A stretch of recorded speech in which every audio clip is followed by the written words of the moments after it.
Hey guys, tonight we're slipping into a world of candlelit corridors, jasmine-scented chambers, and whispers behind velvet drapes straight into the secretive, intoxicating, and, frankly, terrifying sexual politics of the Ottoman Empire.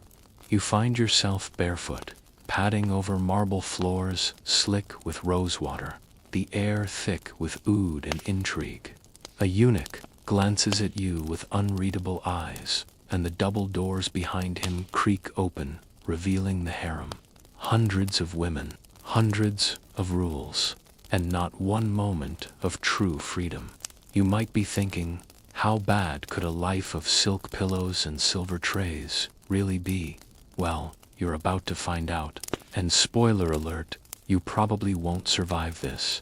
Not with your body, your mind, or your dignity fully intact. So, before you get comfortable, take a moment to like the video and subscribe, but only if you genuinely enjoy what I do here. And let me know, where are you listening from, and what time is it over there? Now, dim the lights, maybe turn on a fan for that soft background hum, and let's ease into tonight's journey together. You step into Topkapi Palace, somewhere in the mid-16th century. The empire is at its golden height. Outside, armies conquer, countenance. Inside, behind screens and shadows, a quieter war rages. The war of sex, control, and survival. And guarding the gates of that war, eunuchs. There are two kinds: the black eunuchs, mostly Sudanese, who guard the women, and the white eunuchs, often Balkan boys, taken in the Devshirme system, who handled the prince's affairs. But it's the black eunuchs who become the most feared and most powerful within the harem's hierarchy. The head of them all, the chief black eunuch, Kisler, a Koskis, no lowly servant. He controls access to the sultan, influences royal succession, and even meddles in empire-wide decisions. All this while technically being a man without, well, his manhood. And here's the disturbing bit: most of these men weren't just castrated, they were mutilated. Unlike the more surgical castration methods known elsewhere, the process in the Ottoman Empire often involved a full removal of external genitalia, performed crudely and without anesthesia. Boys were taken as captives or purchased through trade routes, and before they were old enough to grow facial hair, they were altered forever. Mortality rates were staggeringly high. Some sources claim 80 to 90% didn't survive the procedure. Those who lived, they became the most trusted guards of female chastity in a system obsessed with sexual control. Now here's where it gets even weirder. Historians still argue whether these operations were done solely for religious reasons, since Islam forbids male-female contact outside marriage, or whether it was simply the most effective way to prevent any risk of illegitimate heirs. Either way, the result was the same. You're left with a palace full of men who've had their biology forcibly rewritten to serve an empire's paranoia, and yet they had power, immense power. The chief black eunuch sometimes controlled more wealth and influence than a vizier. He could manipulate which concubines saw the sultan, engineer the rise or fall of mothers of future heirs, and even act as the go-between for political messages. Imagine a man who's been dismembered ruling over those who still held all their parts. It's a cruel irony that doesn't go unnoticed. Here's a quirky tidbit for you. Despite their physical condition, many eunuchs dressed with an almost flamboyant elegance, long embroidered kaftans, heavy jewelry, elaborate headpieces. Think of it as overcompensation meets royal cosplay. One foreign visitor once mistook the chief eunuch for a prince, bowing before realizing this jewel-draped figure had no title other than guardian of the wombs. And what a womb-guarding job it was. If a concubine was caught in any actrial or rumored of sexual misconduct, it was these eunuchs who reported it. And punishment could be swift and theatrical.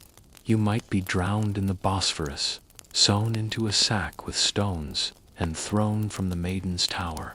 That's not legend. That happened. You pass through another gate, this one carved with Quranic script and flanked by guards who don't blink. The deeper you go, the more oppressive the air feels. You're not just walking through rooms, you're walking through layers of surveillance. Each eye you pass might belong to someone who's already decided your fate. And then, just to twist your spine one more time, here's a little known fact. Some eunuchs weren't actually completely castrated. There are references to partial procedures, only removing the testicles, for instance, which allowed for a modicum of sexual function. Some even reportedly fathered children in secret. Of course, no one was advertising that in the imperial newsletters, so now you're starting to understand. The harem wasn't a playground, it was a powder keg, and the ones holding the matches, they were mutilated, embittered, and very, very observant. You turn the corner, another locked door. Behind it, 100 voices giggle and hush at once. The chief eunuch nods at you, not a smile, just a flicker of recognition and gestures. For you to enter, you're not ready, but you go in anyway. The door closes behind you with a muffled thud, and you're inside the golden cage. No, not a metaphor, not a rumor. The Ottomans actually called it the kafes, the cage, and it's one of the most disturbing chapters in royal history.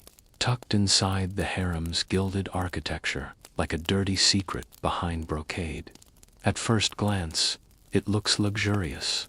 Velvet cushions, fine rugs, intricately carved lattice windows, casting honeycomb shadows across the tiled floors.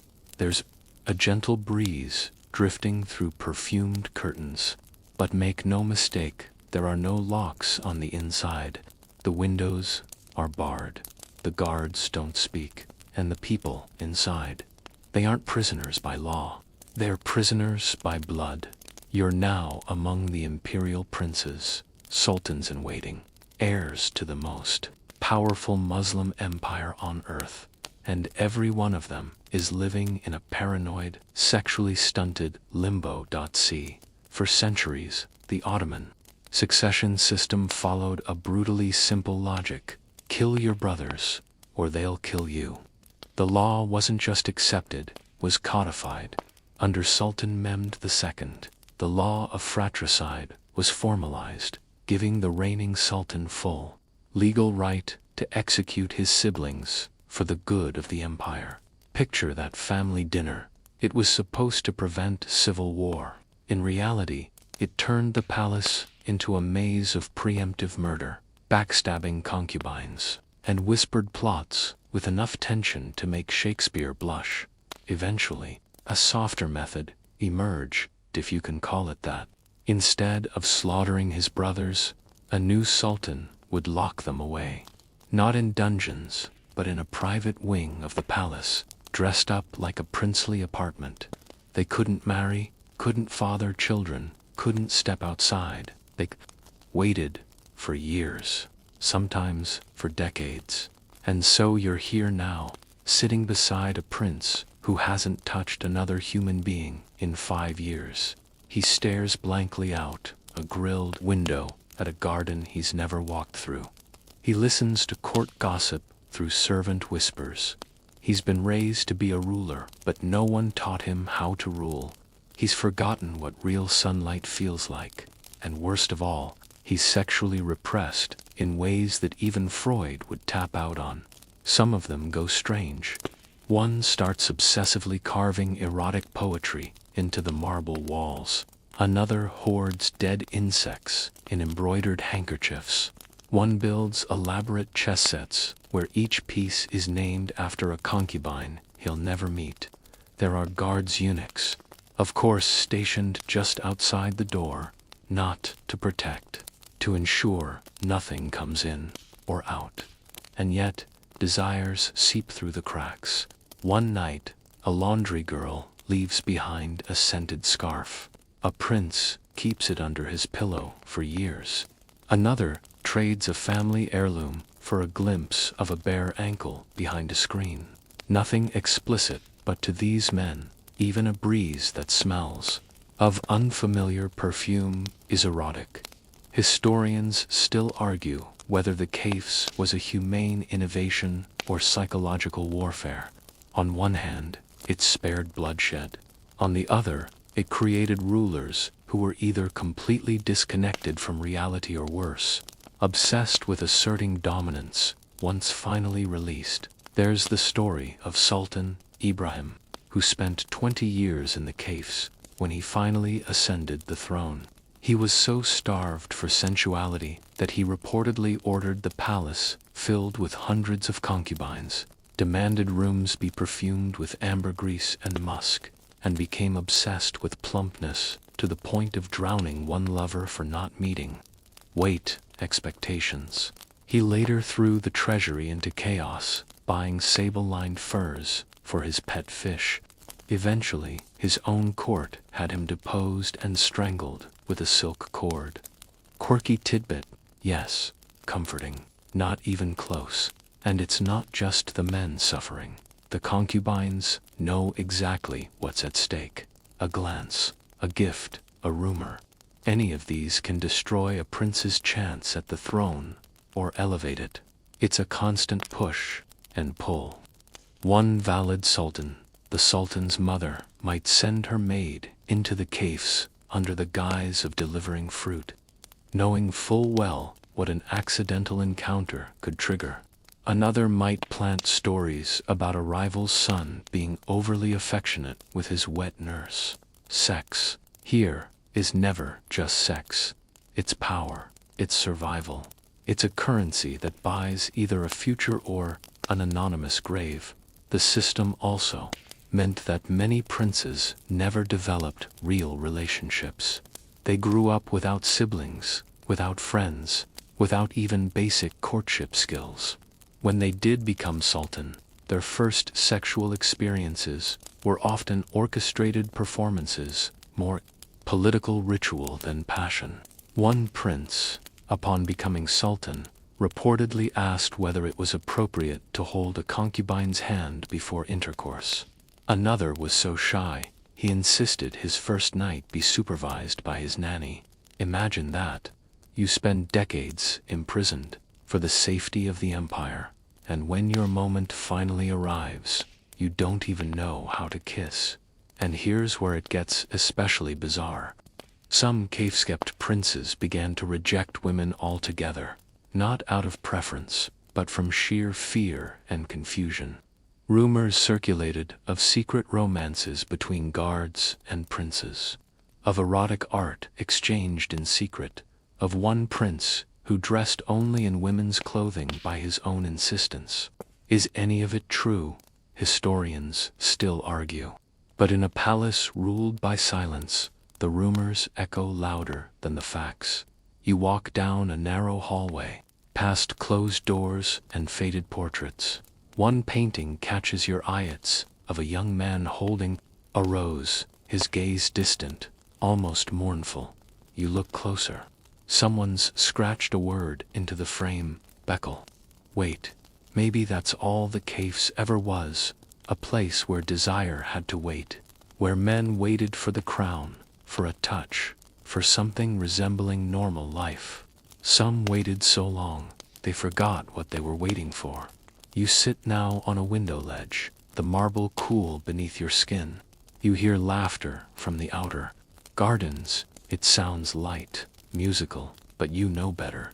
Every giggle, every flirtatious glance, every late-night scent of jasmine in the breeze carries a cost.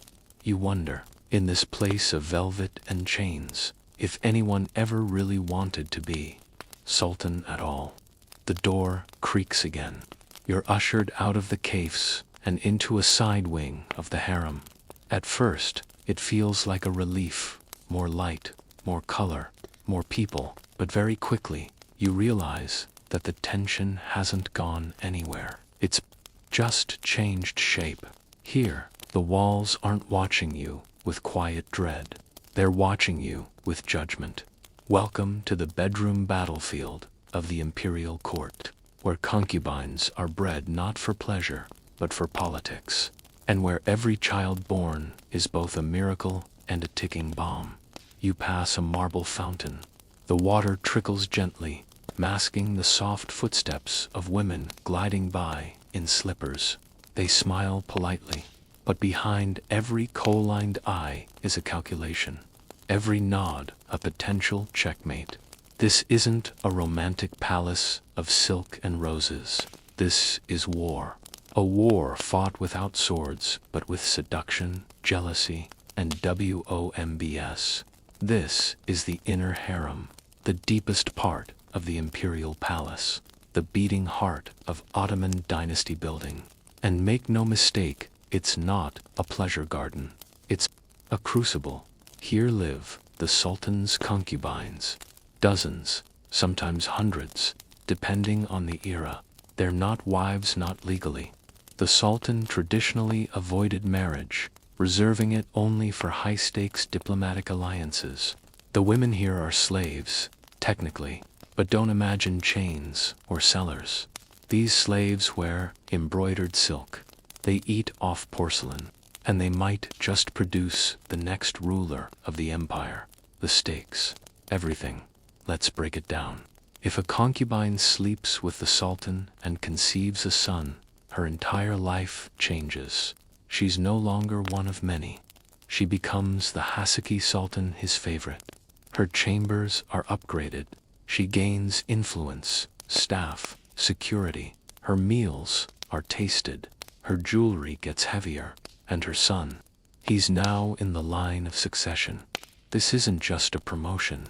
It's a life insurance policy in a system where everyone's disposable. But here's the terrifying part, that single pregnancy flips the table for everyone else.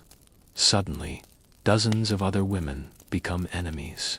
Some try to win back the Sultan's interest.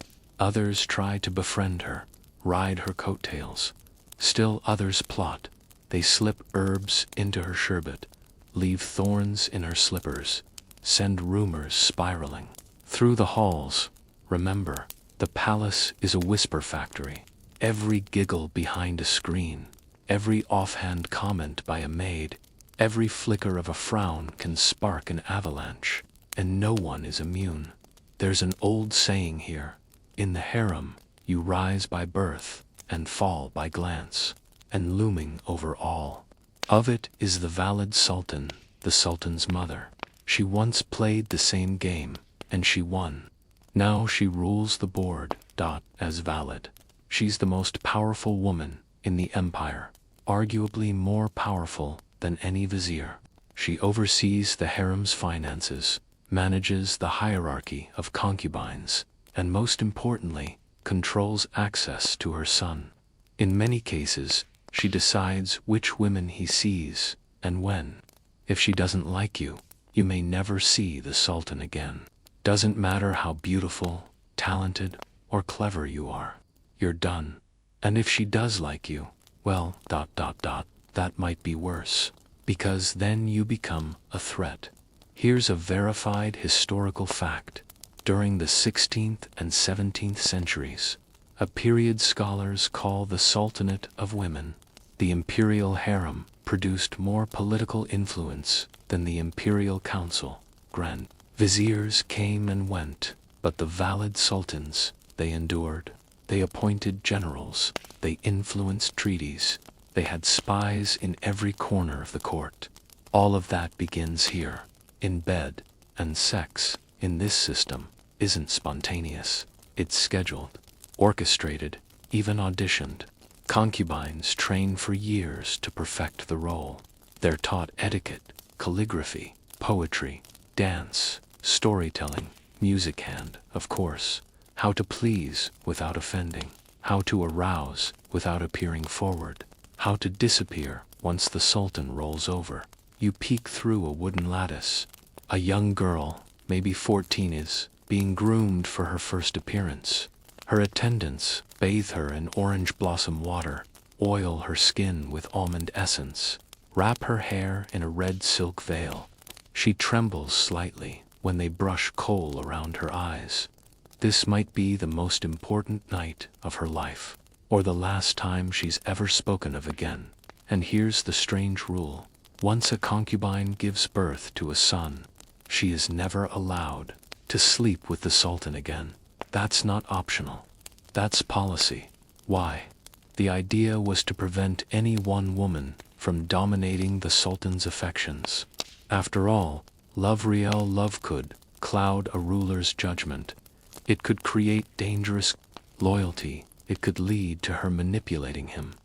So once she produces a son, her job is considered complete. She now focuses on raising the boy and preparing him for the throne. Her passion becomes maternal and political. Historians still debate whether this rule protected women or discarded them. Some say it gave them status and focus. Others argue it turned them into single-use vessels, celebrated for exactly 9 months before being cast aside like an empty goblet. And just because you bore the sultan's son doesn't mean you're safe. There's a darker reality here. That baby is both a ticket to power and a target. If rival concubines believe your son threatens their position, they may act. Some poison wet nurses. Others tamper with medicines. There are whispers of one concubine slipping crushed glass into another's bath oil. You walk past a dim hallway and hear 2 elderly servants talking. They're muttering about a miscarriage. No names, no emotion, just the phrase, "She shouldn't have trusted the sweet syrup." And then they change the subject, as if death is just part of the morning chores. Even worse, if the sultan dies and your son doesn't become ruler, he might be killed or imprisoned in the cafes, which means all your sacrifice, all your strategy, all your seduction ends with your child in a velvet cage, slowly losing his mind, or being strangled with a silk cord quietly at dawn. You pause in a walled garden. The air smells of roses and citrus. A small breeze rustles the leaves. Somewhere, a lute plays a gentle, haunting tune. You sit on a marble bench. Across from you, a woman nurses a baby under a jacaranda tree. No one speaks to her. No one even looks at her. You realize, with a jolt, she's already retired. A woman who succeeded, who is now invisible. She hums softly to the child, and then, without looking at you, says, "The womb is a weapon. Here." But it always cuts both ways. You want to ask her what she means, but by the time you stand, she's gone. You're woken the next morning not by a bell, but by a hush, a velvet hush that it creeps under the doors, rides along the warm air, and clings to your skin like perfume, though not the sweet kind. It's the kind of hush that makes your stomach turn slightly, because it feels like something important is about to happen. Today is selection day. You find yourself standing at the edge of a grand hall, far from the imperial court's public eye. There's no ceremony, no drums or fanfare. But here, behind closed doors, one of the most surreal and dehumanizing processes in the Ottoman Empire is about to begin. You're about to witness the concubine selection gauntlet, the ritual where young women are inspected, polished, and ranked like priceless livestock, all for the chance to share a bed with the sultan. They stand in rows, arranged like a field of porcelain dolls, some as young as 12, others nearly 20. Each girl wears a nearly identical robe, simple, gauzy white, with the faintest shimmer when the light strikes it just so. No jewelry, no makeup, no expression. Every eye is forward, every hand is still, but their hearts. You can practically hear the pounding. For some, this is a dream. For others, a nightmare that smells faintly of clove oil and roasted coffee. The selection ritual isn't formalized in writing. Most of what we know comes from travelers' reports, palace folklore, and the oral accounts of former harem servants. Historians still argue whether the process was held weekly, monthly, or only when the Sultan expressed interest. But one detail always repeats. It was brutally meticulous. A team of older women called Kalfas move from girl to girl. They don't speak much. They lift chins, part lips to inspect teeth, test the softness of hands, measure height and hip width, note any blemishes. One pulls back a girl's sleeve to inspect for scars. Another lifts a hem to check the arches of her feet. It's not just about beauty. It's about symmetry, fertility, and the strange superstitions of royal taste. Did you know that some sultans believed red hair brought misfortune? Others insisted on girls with long second toes a sign of imperial destiny. One sultan reportedly refused to touch a concubine if her voice was deeper than his.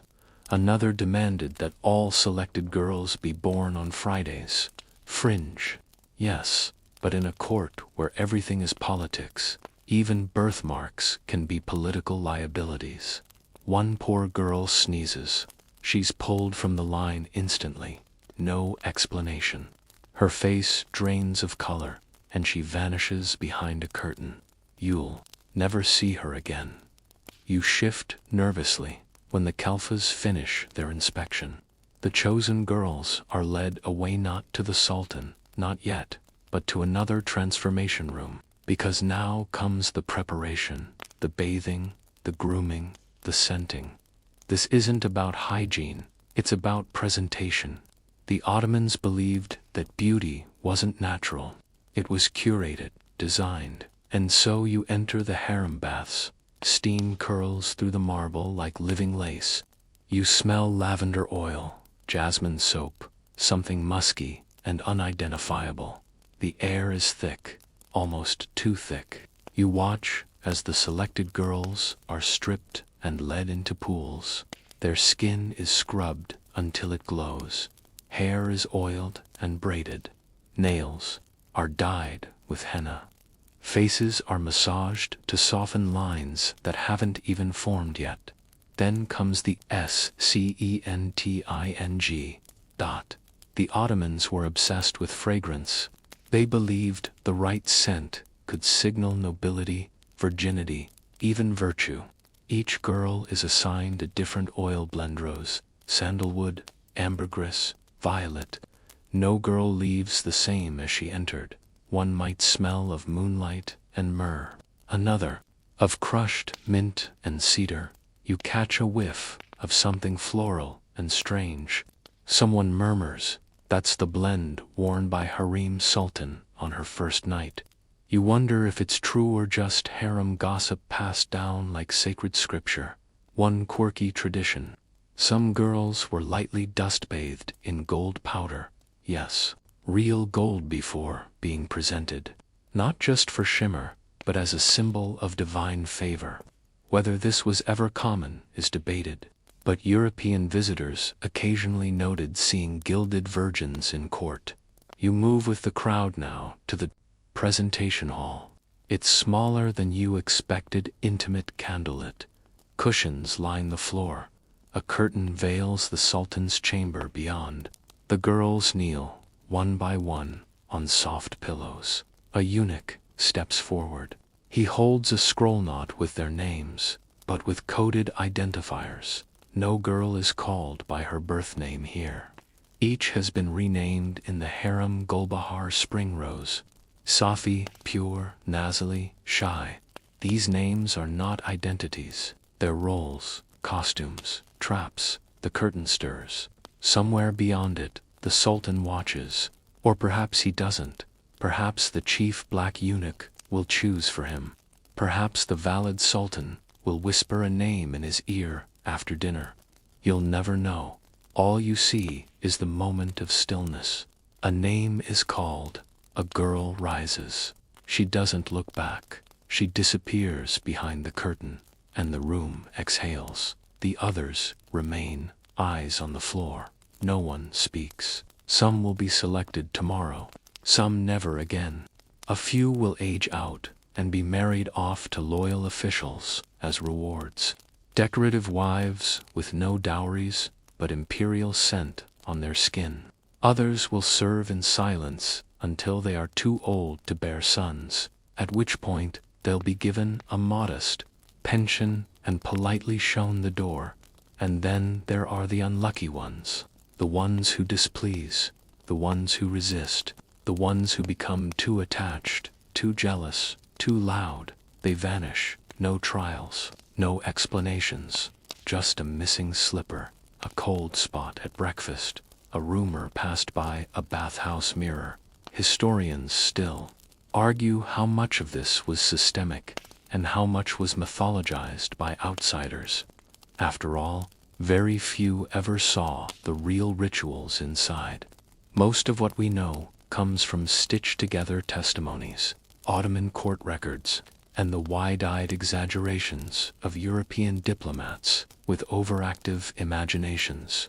But as you leave the hall, stepping back into the hush of the harem's interior, you feel the gravity of it.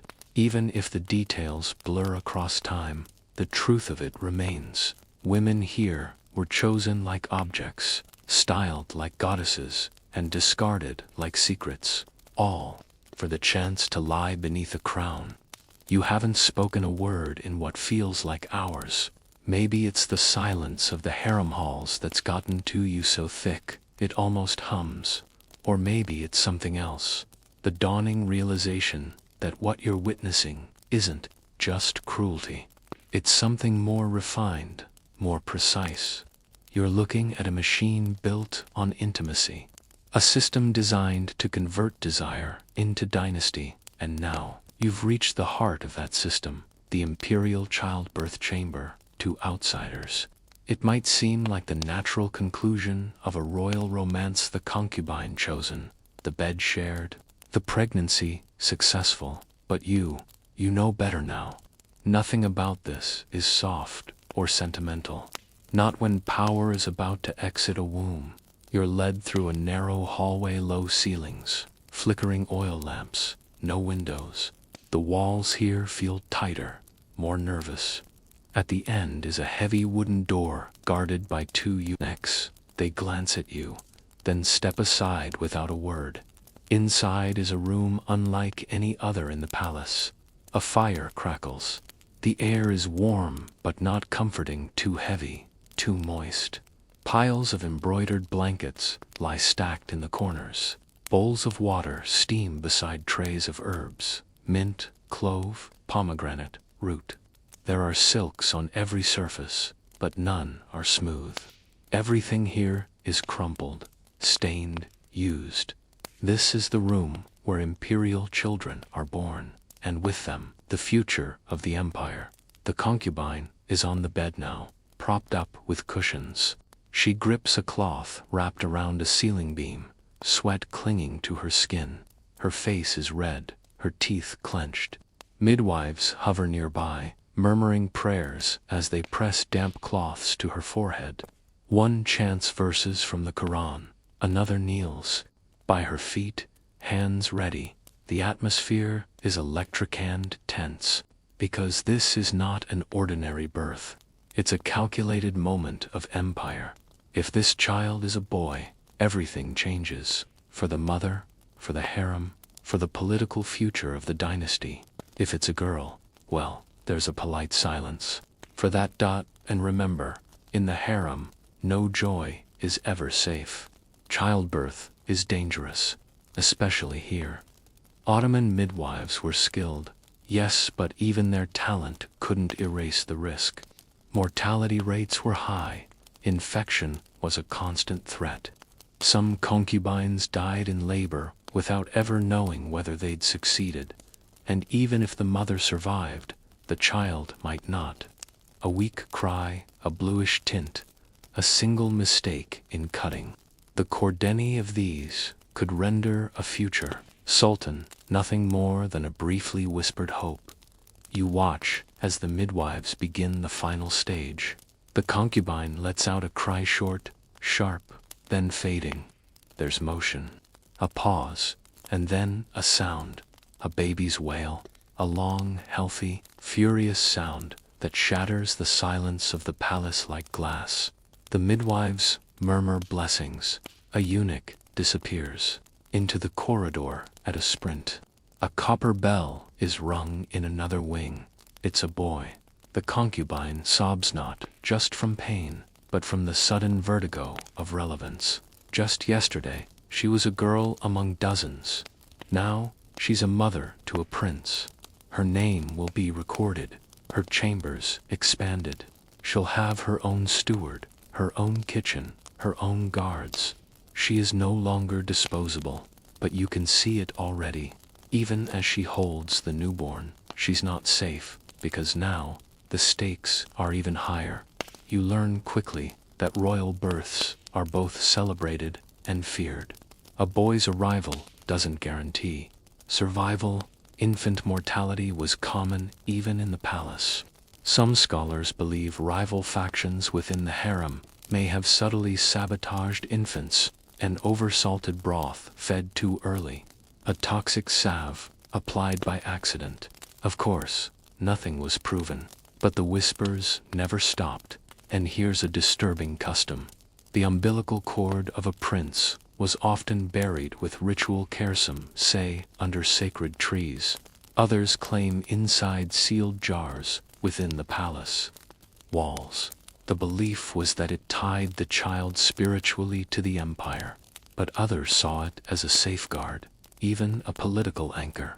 Because if the cord was found and desecrated, well, some said it could curse the child's reign before it began. Historians still argue whether this practice was widespread or symbolic, but you're beginning to understand. Even the afterbirth has meaning here. And what about the Sultan? He doesn't appear. Not now, maybe not ever. His reaction will be passed through intermediaries. A eunuch might deliver a robe, a tray of sweetmeats, or a gold coin as a sign of approval. Or perhaps nothing at all. Affection isn't guaranteed. Approval is transactional. Still, for the concubine, this moment is everything. Her body has delivered power, and now she becomes a player. She'll be groomed for higher roles, monitored constantly, both protected and threatened. And from this day forward, her survival is tied entirely to her son's. If he thrives, she thrives. If he stumbles, she falls with him. You're ushered out as attendants begin cleaning the room. The baby whisked away to a wet nurse. The concubine is left alone, eyes open, staring at the embroidered canopy above her. Does she feel joy, fear, exhaustion? Probably all of it. But mostly, you sense what she's learned to feel best. Silence. As you step back into the corridor, the air feels different. Something has shifted. A name has entered the royal lineage. A piece of history has been born. And already, somewhere else in the harem, someone is wondering how to stop it. You pause to reflect on how childbirth here is both a miracle and a gamble. The outcome tipping the delicate balance of power within the palace. A birth is not merely about life, but about survival, influence, and the relentless tides of court intrigue. And just like that, you realize the imperial childbirth chamber is not a sanctuary. It's a crucible where futures are forged and crushed in equal measure. You follow a narrow corridor deeper into the labyrinthine palace, the air growing cooler and heavier. The soft murmur of distant voices and faint footsteps echo off the mosaic tiles as you approach the empires where the empire's most delicate and dangerous secret is guarded, the eunuch's domain. Here, in these shadowed halls, live the castrated guardians of the harem, men who have undergone one of the most horrifying and transformative sexual practices of the Ottoman Empire. The history of eunuchs in the Ottoman court is tangled, dark, and full of contradictions. At once despised and revered, feared and trusted, These men occupied a unique and pivotal position. They were entrusted with controlling access to the Sultan's private quarters, overseeing the harem's daily operations, and even wielding significant political power. But their path to this role was nothing short of a brutal rite of passage. Imagine this: a young slave boy, often captured from distant lands, Ethiopia, the Caucasus, or the Balkans, is ripped from his home and subjected to a traumatic operation that removes his testicles, sometimes even his penis. This was no simple surgery, but a cruel, often botched procedure performed without anesthesia, sometimes by untrained individuals. The aim: to strip him of his masculinity, making him physically incapable of fathering children and, more importantly, a safe custodian of the harem's virgin women. You can almost hear the cries echoing down the centuries. What's remarkable is that eunuchs weren't just reduced to castrated servants. Over time, they became integral to the political fabric of the empire. Some rose to immense power, managing palace affairs and influencing decisions at the highest levels. The chief black eunuch, or Kisler Akosk, was one of the most powerful men in the empire, overseeing not just the harem, but diplomatic correspondences and palace security. But why castrate these men? Surely, there were other ways to ensure loyalty. The answer lies in a peculiar mix of paranoia, control, and social engineering. The Ottomans believed that only a man physically incapable of sexual relations could be trusted with the sultan's wives and concubines. Any risk of jealousy or sexual competition had to be eliminated. It's a chilling logic removing a man's sexuality to guard the sexuality of others. You might think this practice was unique to the Ottomans, but eunuchs have been part of many cultures, from ancient China to Byzantium. What sets the Ottoman system apart is how deeply eunuchs were woven into the empire's political and sexual tapestry. They were not mere guards, but power brokers, sometimes acting as kingmakers, sometimes puppeteers. There's a strange duality to their existence: castrated to eliminate desire, yet granted immense authority, often denied to fully intact men. Some scholars debate whether eunuchs were victims or victors in this system. Certainly, many endured physical and psychological trauma, yet others accumulated wealth, influence, and status unmatched by most men of their time. But the castration itself, that was a horror show. Reports from European travelers describe the operation as barbaric, often performed by unskilled individuals with crude tools. Survival was far from guaranteed. Infection, shock, and death were common, and for those who lived, lifelong pain and health complications followed. One particularly unsettling rumor suggests that some boys were castrated twice, once as a boy and again as an adult, just to ensure no trace of masculinity remained. While historians debate the veracity of this claim, it speaks volumes about the fear and obsession with purity and control. Yet, despite their condition, eunuchs could marry father children before castration and adopt heirs. Some maintained elaborate networks of influence, mentoring younger eunuchs and positioning themselves within the complex court hierarchies. In the harem's daily life, eunuchs were both gatekeepers and companions. They oversaw the schedules of the women, relayed messages from the sultan, and ensured strict adherence to court protocol. Their presence was a constant reminder. Sex and power in this palace were carefully managed, monitored, and manipulated. And here's a quirky tidbit for you: some eunuchs developed an unexpected reputation for musical talent and poetry. Deprived of conventional masculinity, they cultivated artistic skills as a means of expression and influence, turning their bodies' loss into cultural gain. Still, the existence of eunuchs raises a profound question historians continue to debate. Were they primarily victims of a brutal system, or did they, in some twisted way, wield more power and autonomy than many fully intact men?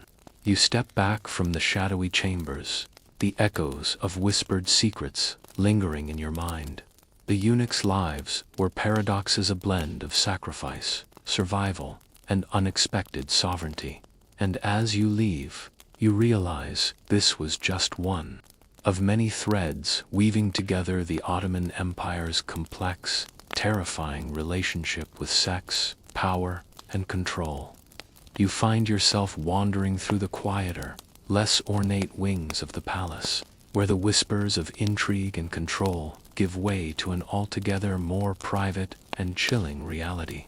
The ritual of the virginity inspections, it sounds like something from a dark fairy tale, but in the Ottoman Empire, this was one of the most feared and intensely practiced procedures, one that dictated a woman's fate, honor, and even life. Picture the scene: a newly arrived concubine, fresh from distant lands, fresh-faced yet trembling. The air is thick with incense and a strange tension, as if the walls themselves are holding their breath. The room where the inspection will take place is small, candlelit, and heavily guarded. It's not a place for comfort or privacy. The walls, draped with velvet, barely mute the whispers and footsteps outside. Here, the imperial midwives, older women with years of experience in court rituals, prepare themselves with a clinical yet ritualistic precision. These midwives are not just healers but enforcers of the Sultan's standards. They are charged with verifying a girl's virginity before she's permitted to join the harem's inner circle. Fail this inspection, and your fate is often grim: exile, disgrace, or worse. The inspection itself is more than a medical examination.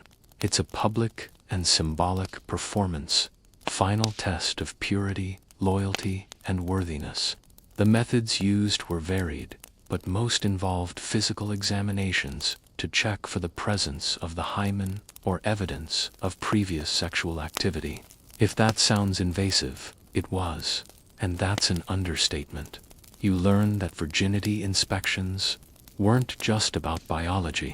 They were a deeply embedded cultural obsession with control over female sexuality. The Sultan's power wasn't just in his authority over lands and armies, it extended to the very bodies of his concubines. To be pure meant being politically valuable. To be impure was a mark of shame that could ripple through entire families. This process is not only physically invasive, but psychologically scarring.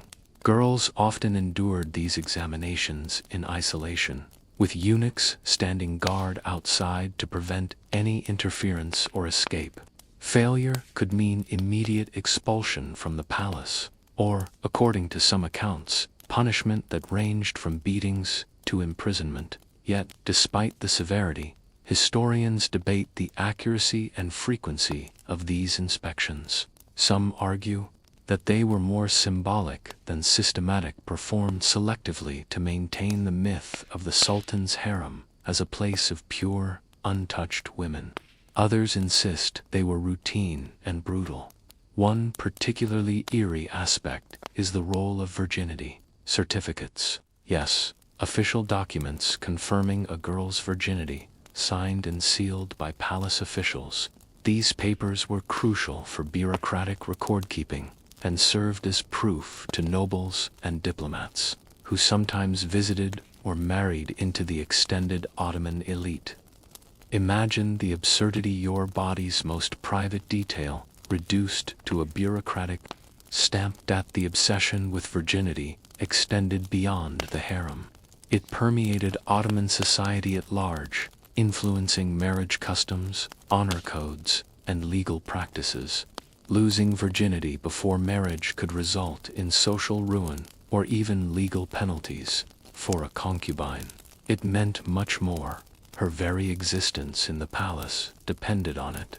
But here's a curious fringe note. Some scholars suggest that in certain cases, the Sultan himself might have been unaware of a concubine's true status at the time of introduction, relying solely on these inspections and certificates. This raises a tantalizing question: how much of the harem's purity was real, and how much was constructed narrative? After the inspection, if the girl passed, she was given a new name, often with meanings tied to purity, beauty, or virtue. The transformation was complete, no longer a girl from a faraway land, but a symbol of the empire's control and power. You realize the chilling irony. In a palace that celebrated beauty and sensuality, with lavish parties and secret liaisons, the harem's foundation was a tightly controlled, clinical obsession with virginity. The Sultan's power was maintained not just through force or wealth, but through the intimate policing of flesh. The consequences of failing the inspection were severe. Some girls were sent back to their homelands, or sold off to less prestigious households. Others faced harsher punishments, imprisonment, physical abuse, or lifelong disgrace within the palace walls. The psychological trauma of such an experience is hard to overstate. Many women lived their entire lives under the shadow of this invasive scrutiny, their worth constantly measured by a single, intrusive test. Yet, not all stories ended in despair. Some concubines who passed this trial rose to immense influence.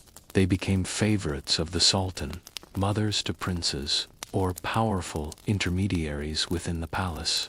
Their virginity inspection was, in a way, a brutal rite of passage that could launch them into a new life of privilege and peril. You pause to consider the intense societal pressure on these women. The entire Ottoman imperial structure depended on controlling female sexuality. Virginity wasn't just a personal state, it was a political asset, a bargaining chip in a game where one misstep could mean death or exile. And here's an oddly light detail amid the grimness. Some concubines reportedly used herbal remedies and even rudimentary techniques to fake virginity, trying desperately to pass the inspection. Historians still argue whether these methods were widespread or rare acts of resistance. It's a reminder that human creativity often flickers brightest in the darkest of places.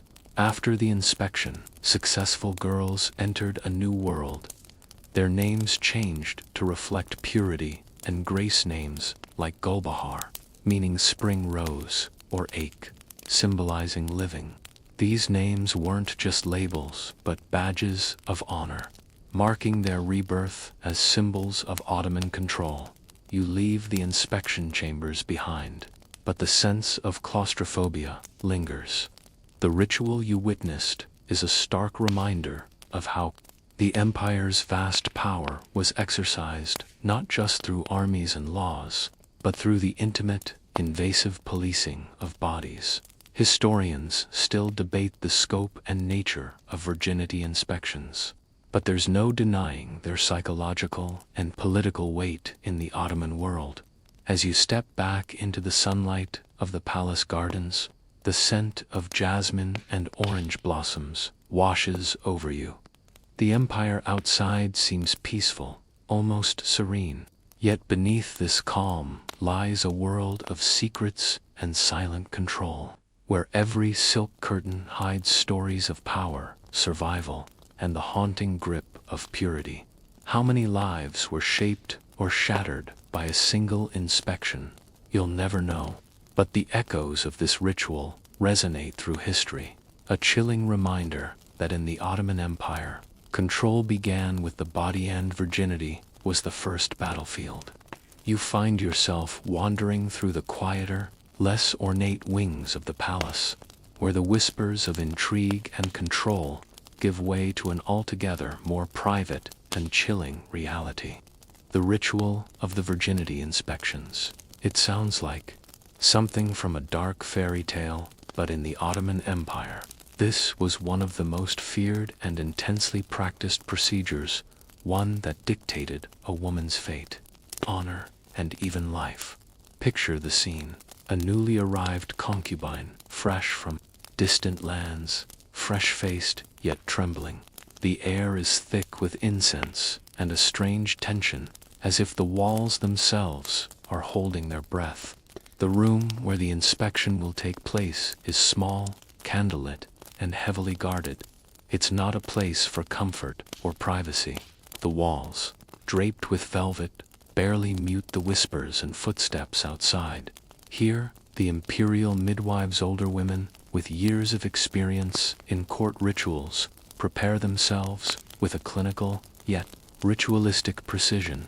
These midwives are not just healers, but enforcers of the Sultan's standards. They are charged with verifying a girl's virginity before she's permitted to join the harem's inner circle.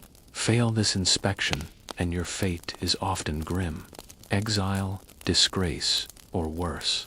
The inspection itself is more than a medical examination. It's a public and symbolic performance, final test of purity, loyalty, and worthiness. The methods used were varied, but most involved physical examinations to check for the presence of the hymen or evidence of previous sexual activity. If that sounds invasive, it was, and that's an understatement. You learn that virginity inspections weren't just about biology. They were a deeply embedded cultural obsession with control over female sexuality. The Sultan's power wasn't just in his authority over lands and armies, it extended to the very bodies of his concubines. To be pure meant being politically valuable. To be impure was a mark of shame that could ripple through entire families. This process is not only physically invasive, but psychologically scarring. Girls often endured these examinations in isolation, with eunuchs standing guard outside to prevent any interference or escape. Failure could mean immediate expulsion from the palace, or, according to some accounts, punishment that ranged from beatings to imprisonment. Yet, despite the severity, historians debate the accuracy and frequency of these inspections. Some argue that they were more symbolic than systematic, performed selectively to maintain the myth of the Sultan's harem as a place of pure, untouched women. Others insist they were routine and brutal. One particularly eerie aspect is the role of virginity. Certificates, yes, official documents confirming a girl's virginity, signed and sealed by palace officials. These papers were crucial for bureaucratic record-keeping and served as proof to nobles and diplomats, who sometimes visited or married into the extended Ottoman elite. Imagine the absurdity: your body's most private detail reduced to a bureaucratic stamp. The obsession with virginity extended beyond the harem. It permeated Ottoman society at large, influencing marriage customs, honor codes, and legal practices. Losing virginity before marriage could result in social ruin or even legal penalties. For a concubine, it meant much more. Her very existence in the palace depended on it. But here's a curious fringe note. Some scholars suggest that in certain cases, the Sultan himself might have been unaware of a concubine's true status at the time of introduction, relying solely on these inspections and certificates. This raises a tantalizing question: how much of the harem's purity was real, and how much was constructed narrative? After the inspection, if the girl passed, she was given a new name, often with meanings tied to purity, beauty, or virtue.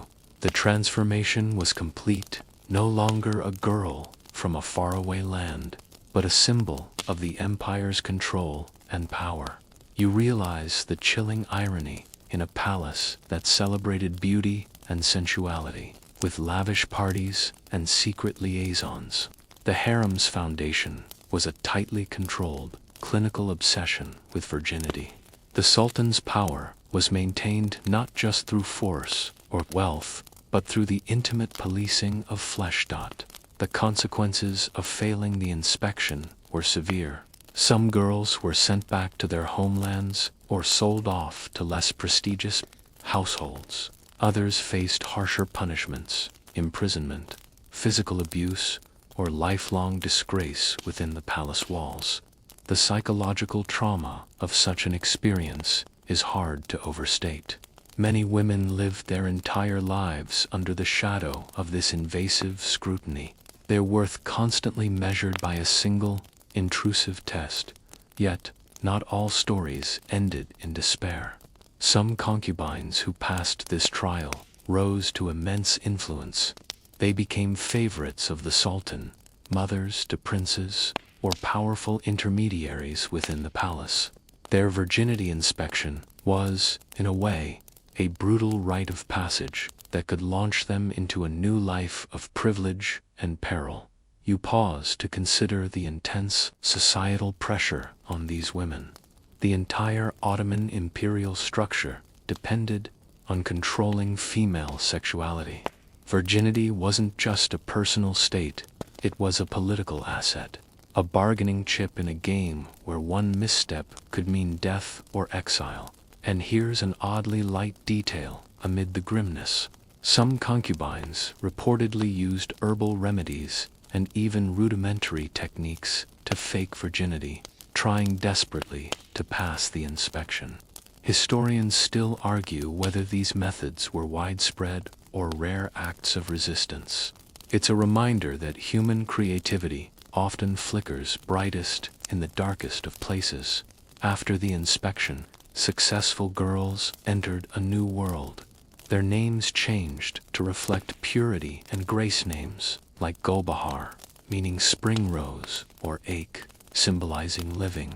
These names weren't just labels, but badges of honor, marking their rebirth as symbols of Ottoman control.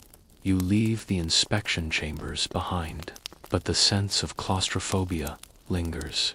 The ritual you witnessed is a stark reminder of how the empire's vast power was exercised not just through armies and laws, but through the intimate, invasive policing of bodies. Historians still debate the scope and nature of virginity inspections, but there's no denying their psychological and political weight in the Ottoman world.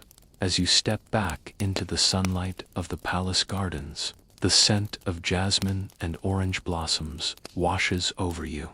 The empire outside seems peaceful, almost serene, yet beneath this calm lies a world of secrets and silent control, where every silk curtain hides stories of power, survival, and the haunting grip of purity. How many lives were shaped or shattered by a single inspection? You'll never know. But the echoes of this ritual resonate through history, a chilling reminder that in the Ottoman Empire, control began with the body, and virginity was the first battlefield. You step away from the tense atmosphere of the virginity inspection chambers, but the scent of musk and amber still clings faintly to the air, carrying you deeper into the palace's labyrinth. Here lies a part of the Ottoman sexual landscape that historians often whisper about in hushed tones: the world of sexual slavery and concubinage within the imperial harem. It's a subject both fascinating and harrowing, blending glamour with grim reality. The harem was no mere collection of wives and mistresses. It was a meticulously managed institution filled with hundreds of women concubines, slaves, and attendants, each with a precise role in the empire's sexual and political hierarchy. These women came from far-flung corners of the empire and beyond: Circassia, the Caucasus, Eastern Europe, Africa, and their arrival was rarely by choice. They were often captured in war, bought in slave markets, or gifted as tribute. Their journeys were often brutal, torn from families, transported across continents, and thrust into a foreign world of silk and suspicion. Your first impression might be that concubinage, in the Ottoman context, was a luxury or a status symbol. But beneath the silk veils lay a harsh truth. Many of these women were slaves in every sense. They had no freedom, no say over their own bodies, and their value was measured by their beauty and ability to please the Sultan. They were commodities, traded and valued according to their looks, talents, and ability to bear children. The idea of choice is almost laughable here, every step dictated by the rigid hierarchy of the palace. Yet, their roles were complex. A concubine could rise from slavery to become the mother of a prince, a position that granted her immense influence and power. The Sultan's favor could elevate a girl from obscurity to the pinnacle of court life. But that rise was steep and treacherous, lined with intense competition, jealousy, and danger. The palace was a labyrinthine battlefield where alliances were forged and broken with whispers, glances, and secret gifts. You can almost hear the silent strategies being plotted in the shadows, each woman vying for a place in the Sultan's favor and a safer future.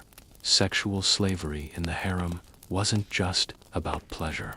It was political strategy. Every relationship was a potential alliance or threat. The Sultan's sons were often born to concubines who fought fiercely for their children's survival and succession rights, where women wielded sexuality as a weapon and shield, navigating a complex system of power that few outsiders could understand. Some concubines became queenmakers, shaping the empire from behind delicate screens and lush curtains. You learn that the Sultan's access to these women was tightly controlled. Eunuchs guarded the harem, and the concubines themselves had to adhere to strict rules governing their behavior, appearance, and interactions. Failure to comply could result in punishment or exile. Freedom was a concept far removed from these walls. The daily life of a concubine was regimented, her every move monitored. The luxury and beauty of the harem belied a world of constant surveillance and competition. Despite their status as slaves, many concubines received education in arts, music, languages, and etiquette skills to increase their appeal and influence. Some became patrons of architecture and the arts, leaving lasting marks on Ottoman culture. The harem was, paradoxically, a place of both repression and cultural flowering. These women cultivated refinement, intelligence, and artistic talents, sometimes becoming renowned poets or musicians, their influence rippling beyond palace walls. Historians debate the degree of agency these women possessed. Some argue that concubines were merely victims trapped in a cruel system. Others highlight their resilience and ability to navigate palace politics, sometimes exerting significant behind-the-scenes power. It's a fascinating tension between victimhood and empowerment. Some women manage to build networks of influence, protect their children, and carve out spaces of autonomy within the oppressive framework. There's a curious and somewhat ironic fact. The Sultan could legally have sexual relations only with his wives and concubines, making the harem a kind of state-regulated sexual institution. This legal framework limited his sexual freedom, but centralized control. Every liaison was part of a grand strategy to ensure dynastic continuity, political alliances, and social order. You also discover tales of concubines who were secretly scholars, poets, or political advisors, influencing decisions far beyond the bedroom. One famous example is Kaiksem Sultan, a concubine who became regent and effectively ruled the empire for decades. Her story turns the whole notion of slavery and subjugation on its head.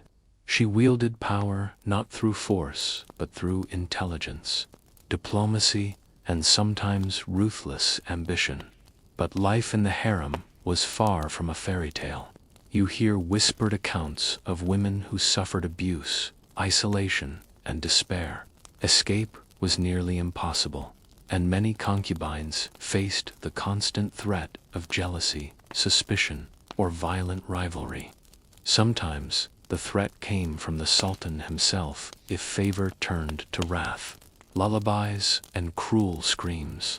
A fringe, but fascinating tidbit. Some concubines reportedly engaged in covert networks, sharing information and protection.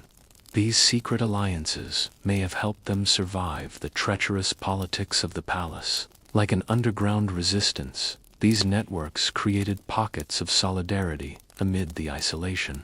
They passed notes hidden in embroidery, exchanged coded messages through songs, and offered shelter in the shadows. You pause to reflect on the paradox, sexual slavery that could transform into political power. It's a world that challenges modern assumptions about power and sexuality. Here, control over bodies became a form of control over the empire itself, where every gesture, smile, or whispered word could shift the balance. Historians still argue about the scale and nuances of sexual slavery in the Ottoman harem. Was it a place of oppression, opportunity, or both? The answer is as complex as the empire itself. It's a reminder that history rarely fits neatly into categories of good and evil. As you leave the harem's shadowed corridors behind, the scent of rosewater fades, replaced by the cool night air, and fragile linger in your mind, a haunting testament to the empire's most intimate secrets. You drift away from the harem's inner sanctums, stepping into a world of whispered secrets and forbidden desires, the realm of sodomy and male sexual practices in the Ottoman Empire. This chapter of history is shrouded in layers of taboo, myth, and conflicting attitudes, painting a complex picture of sexuality in an empire-straddling tradition and pragmatism. The Ottoman Empire, like many pre-modern societies, held a contradictory stance toward same-sex relations. Publicly, Islamic law strictly condemned sodomy, labeling it a grievous sin and crime punishable by harsh penalties. But beneath this surface of legal and religious prescription, male homoeroticism was a persistent undercurrent woven into court, life, literature, and even the daily routines of men in power. Imagine the palace corridors where young boys, servants, and pages might become objects of desire or affection, their relationships carefully veiled behind layers of etiquette and secrecy. While openly condemned, male homoeroticism could be tacitly tolerated or discreetly indulged, especially within elite circles. The line between friendship, mentorship, and sexual relations was often blurred, and historians still debate the social acceptance and boundaries of such behaviors. An intriguing fact is the existence of kecheik dancers, young male entertainers, who performed erotic dances for male audiences.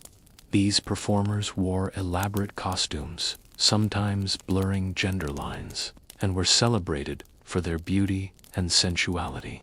Many kekeks were slaves or servants, trained to entertain with grace and allure. Their dances combined music, acrobatics, and flirtation, making them the focal point of courtly amusements.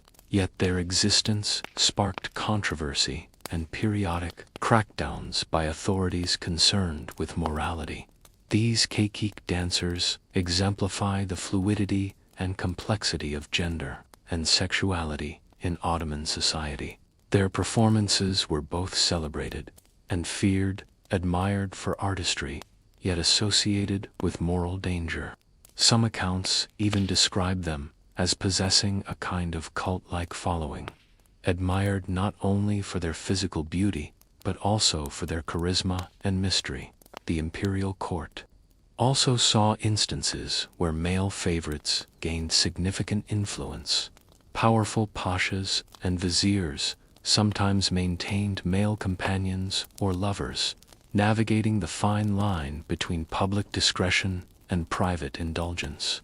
These relationships were political as much as personal, shaping alliances and rivalries within the palace and beyond. Such intimacy could confer power, but also envy and peril.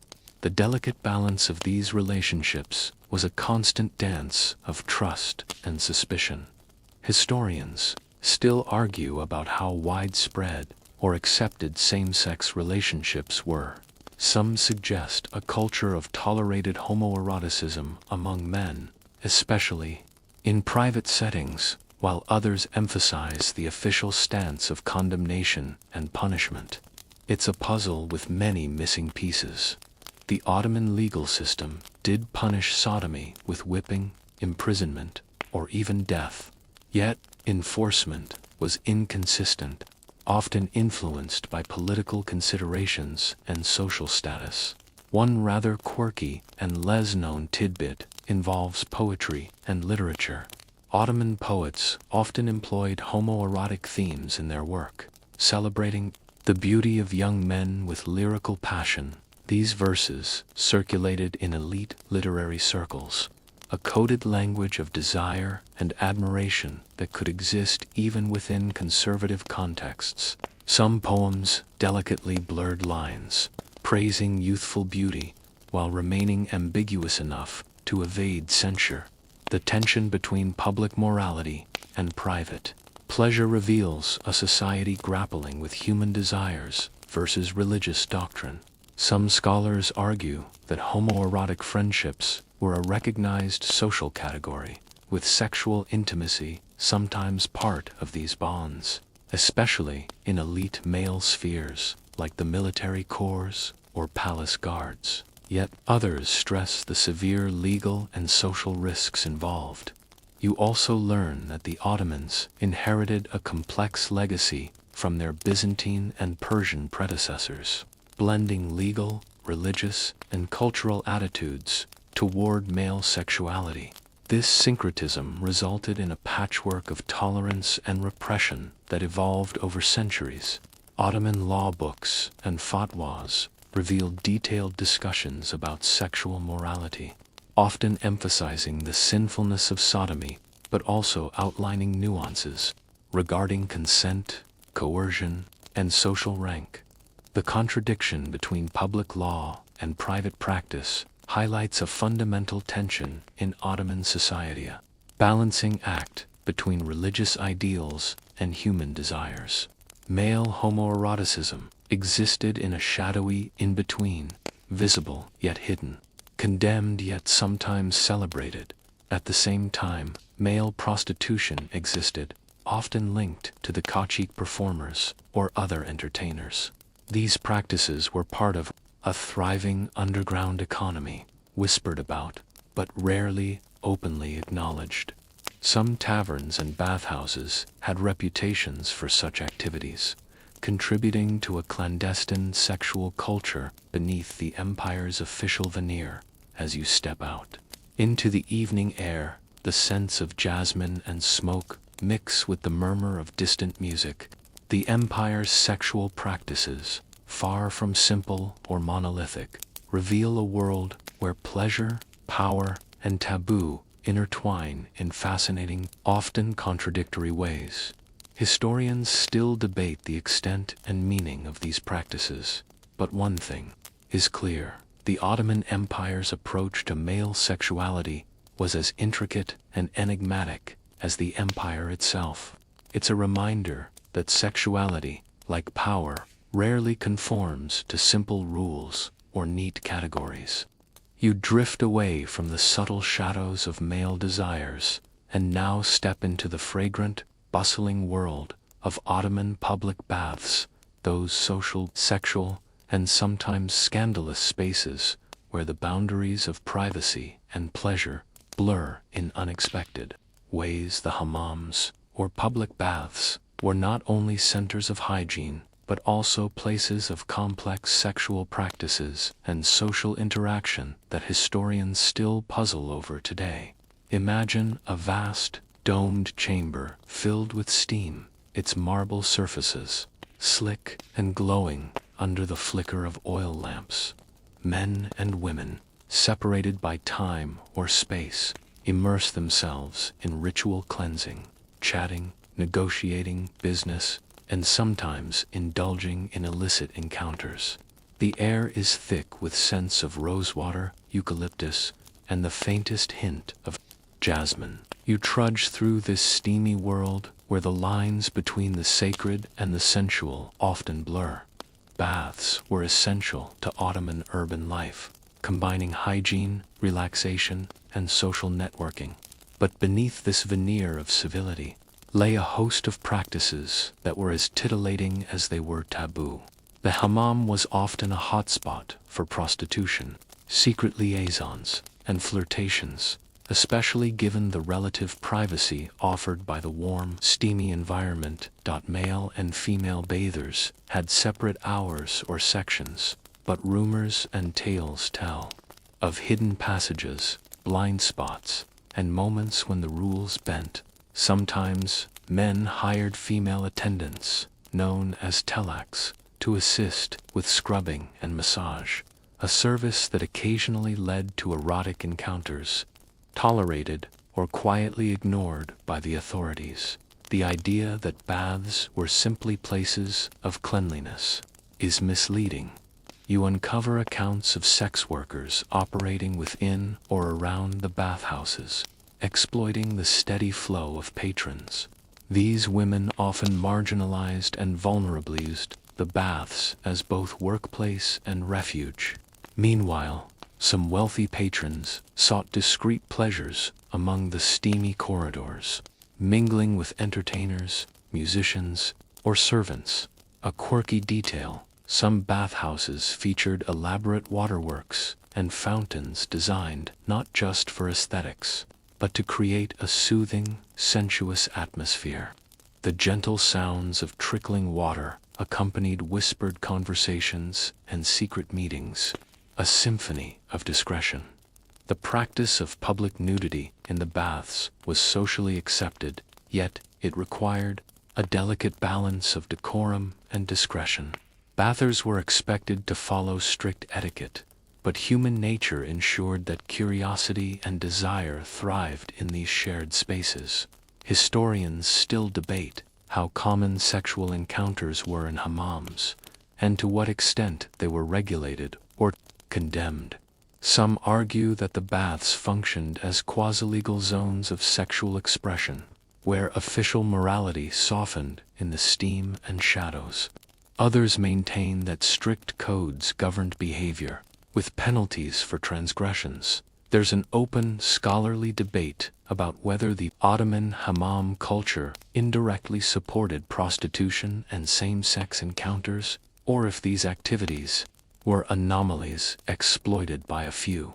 Evidence is fragmented and often contradictory, leaving plenty of room for speculation. You also find fascinating tales of the role of eunuchs and guards who patrolled the bathhouses, maintaining order but sometimes turning a blind eye to certain activities. Their presence added a layer of both protection and control, ensuring the baths remained safe yet tightly monitored. The baths were places where social classes mingled: merchants, soldiers, nobles, and slaves, each playing their part in the ritual dance of public cleansing and private desire.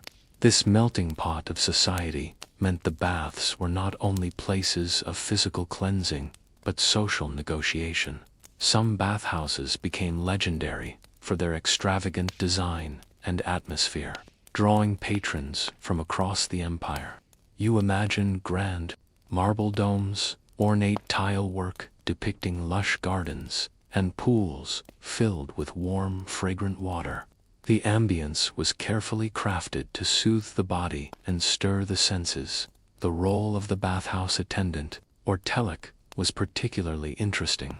These men were skilled in massage, scrubbing, and body care, often interacting closely with patrons. While their work was professional, the intimate nature of their services sometimes veered into the erotic, creating complex dynamics between attendants and clients.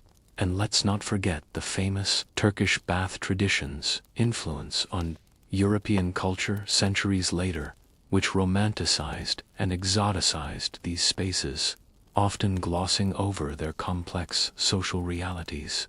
What began as pragmatic hygiene and social ritual became the Western imagination, a playground of sensual fantasy. You also encounter tales of bathhouses, serving as meeting places for forbidden romances, clandestine affairs, and political plotting. In the warmth of the steam masks of decorum slipped away, revealing the vulnerabilities and desires beneath. These spaces were sometimes refuges for marginalized groups seeking connection in a rigid society.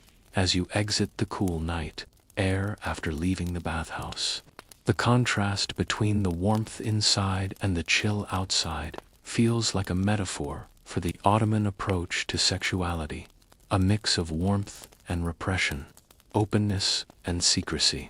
Historians continue to explore this fascinating interplay between public and private hygiene and hedonism, revealing a world where pleasure was sometimes allowed to surface amid the steam and marble.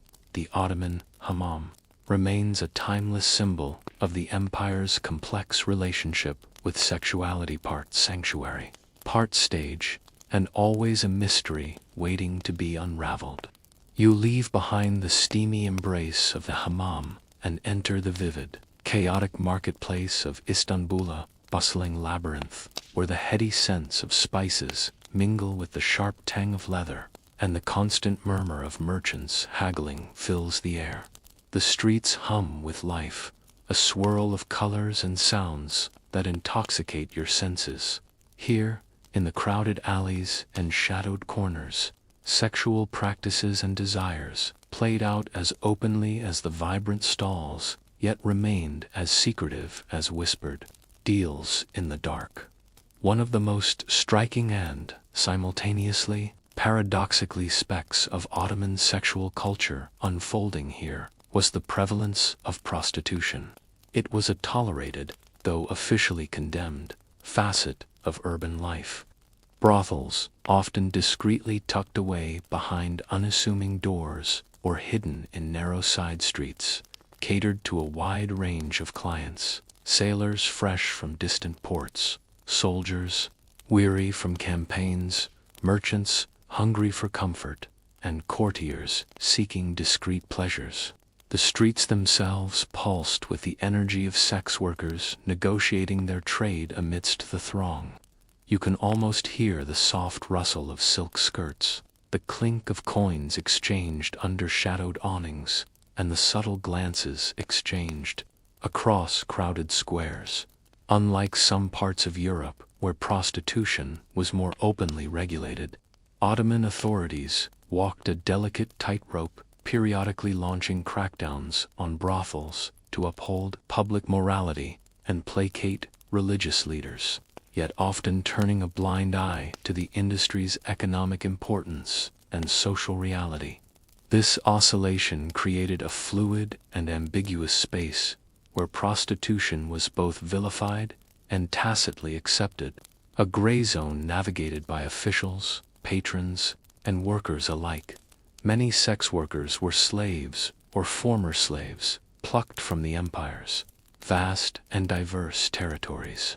Some were Circassian or Georgian women famed for their beauty, their features celebrated in poems and paintings. Others hailed from poorer urban neighborhoods or rural regions. Their lives were precarious and fraught with exploitation, but also marked by surprising resilience and cunning. Some sex workers built informal networks, supporting each other against the dangers of disease, violence, and legal persecution, a kind of proto-community and mutual aid society within the shadows. Interestingly, Ottoman law classified prostitution as sinful but did not criminalize the client-san approach, both pragmatic and revealing. This legal nuance helped authorities focus on controlling the supply side, managing brothels, and monitoring sex workers, rather than penalizing demand. It's a classic example of the empire's complex balancing act between moral ideals and pragmatic governance, where laws often accommodated lived realities. An even more shadowy dimension of this marketplace underworld was male prostitution. Though far more heavily stigmatized and hidden, male sex workers served a discrete clientele drawn from various social strata, including elite men seeking to satisfy forbidden desires. This aspect remains understudied due to the veil of secrecy and taboo, but sheds light on the empire's multifaceted sexual culture. Many male prostitutes overlapped with the world of kitschek dancers, young, effeminate male entertainers whose sensual performances blurred lines between art and erotic service. The marketplace was also a hub for the trade in exotic aphrodisiacs and erotic paraphernalia. Vendors sold perfumes infused with rare spices, silk garments embroidered with delicate patterns designed to entice, and herbal concoctions promising to ignite passion or prolong virility. These commodities were part of a flourishing economy of desire, fueling fantasies and secret pleasures behind closed doors. You can almost smell the intoxicating blend of sandalwood, musk, rose oil, and crushed ambergris wafting through the labyrinthine alleys. Another crucial social space tied to the marketplace and its sexual undercurrents were the coffee houses, which, from the 16th century onwards, became epicenters of male sociability.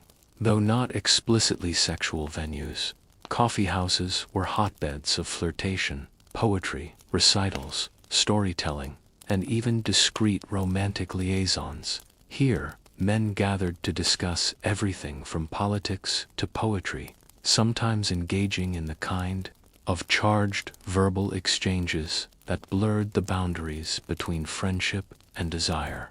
Coffee houses also served as meeting places for marginalized groups and often acted as indirect facilitators of same-sex encounters or secret romances. Historians still debate the extent to which prostitution was socially integrated or marginalized within Ottoman society. Some argue it functioned as a social safety valve, channeling sexual urges into controlled environments and thereby maintaining broader social order. Others emphasize the brutal realities faced by sex workers' exploitation, disease, and social stigma. The truth likely lies somewhere in between. Prostitution was at once a tolerated vice, a dangerous livelihood, and a potent symbol of broader inequalities. The sexual economy of the marketplace was deeply intertwined with the empire's political and social fabric. Regulation of prostitution fluctuated with shifting political climates. Sex workers sometimes enjoyed the protection of powerful patrons who shielded them in exchange for loyalty or companionship, blurring the lines between victimhood and agency. Religious authorities condemned these practices, but often struggled to enforce prohibitions effectively. You come across vivid anecdotes of the relationships between sex workers and their clients, some marked by tenderness or lasting affection, others by exploitation and cruelty. In some cases, a favored sex worker could rise to relative wealth and influence, purchasing freedom or even managing their own establishments. Such stories complicate the narrative of victimhood, highlighting moments of agency amid oppression. As the cacophony of the marketplace fades behind you, and the evening breeze carries away the scents of cardamom and leather, you reflect on the mosaic of desire and commerce you've glimpsed. In the Ottoman Empire, sexuality was woven into daily life's very fabrics, sometimes overt, often clandestine, always complex and shifting. The marketplace's bustling sexual undercurrents offer a rich window into the empire's humanity, revealing stories of longing, survival, power, and resilience. Historians still argue about the precise social functions and moral implications of prostitution in Ottoman society. But one thing remains clear: beneath the empire's grand historical narratives lay a vibrant, multifaceted world where desire and commerce danced an uneasy yet inseparable tango. You step away from the lively marketplaces and bathhouses, moving into the more shadowy, secretive world of the Ottoman palace's eunuchs and their unique sexual role within the empire. These men, castrated to serve the Sultan and his harem, occupied a fascinating and often misunderstood position, both as guardians and as participants in the empire's complex sexual tapestry. Eunuchs were a vital part of the imperial household. They guarded the harem's inner sanctums, ensuring the Sultan's women were protected from outsiders. They were entrusted with sensitive tasks, sometimes involved in palace intrigues, and occasionally rose to powerful positions within the court.